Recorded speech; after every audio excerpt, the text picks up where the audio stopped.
اعتذار زاهية داوود لنرمين. السلام عليكم ورحمة الله وبركاته. أهلا وسهلا بحضراتكم.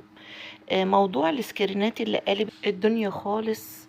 السكرينات يا جماعة احنا عرفناها خلاص. وبعدين بيقولوا في حد طلع بس مباشر، وفي ولاد زاهية ان هما بيعتذروا، طارق معاهم ان هما بيعتذروا عن السكرينات ديت. والناس والدنيا كلها عرفت انها سكرينات مفبركة وخلاص، وغلطة وحصلت. غلطة وحصلت. انا مش بدافع على زاهية، دي اكبر غلط، بس خلاص الموضوع يعني اتأسفوا واعتذروا، وفي القعدة اكيد اتأسفوا واعتذروا.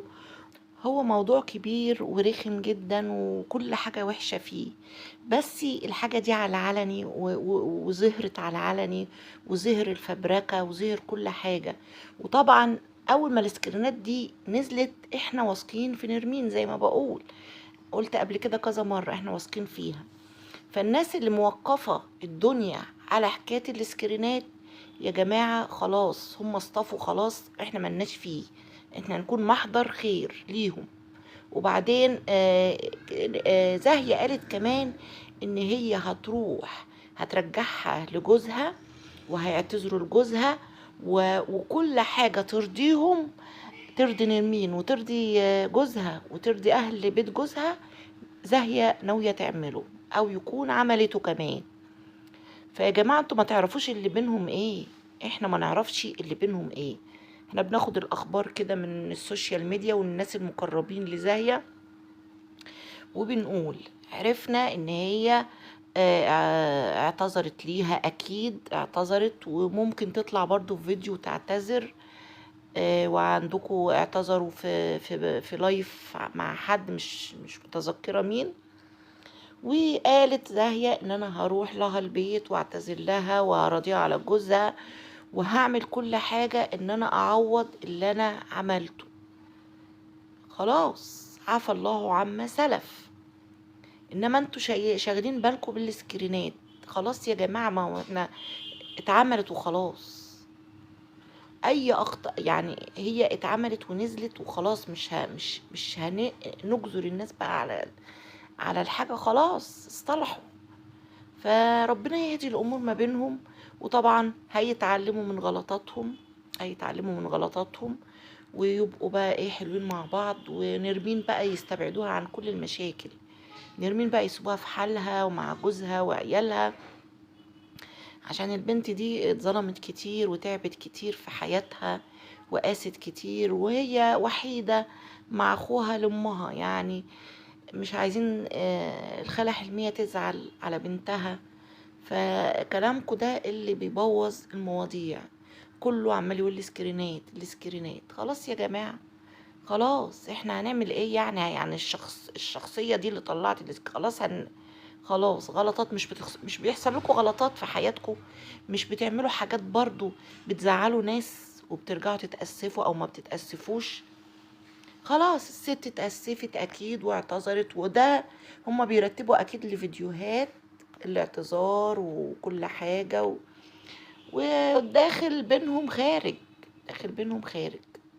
ربنا يهديكم ويهدينا. والله العظيم الواحد يعني تعب من الأقاويل ديت اللي هي تشعلل الدنيا أكتر وتهيج الدنيا أكتر. ف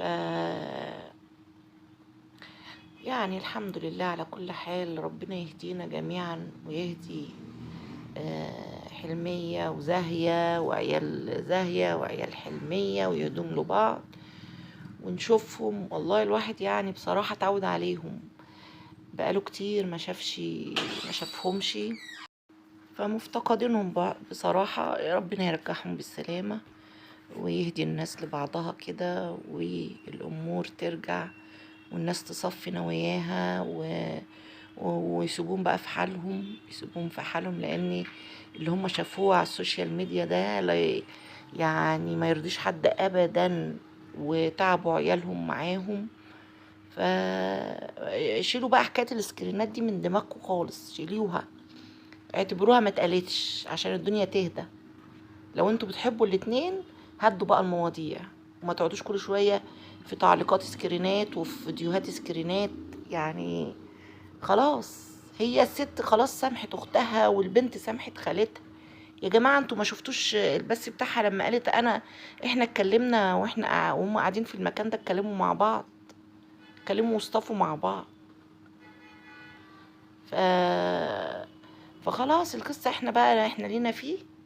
بس كتر ما بتكتبوا السكرينات بتحيوا المشاكل تاني، واللي نسي يفتكر تاني.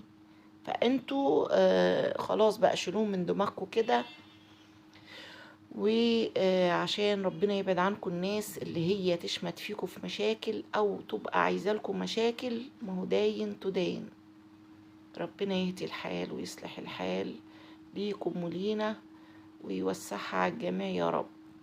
ما يجيبش شر ما بين زاهية وحلمية ابدا، ولا بين عيالهم، وهم في الاخر اخوات. في الاول وفي الاخر مش جيران ولا اصحاب ولا بتاع، دول اخوات، واكيد بيحبوا بعض.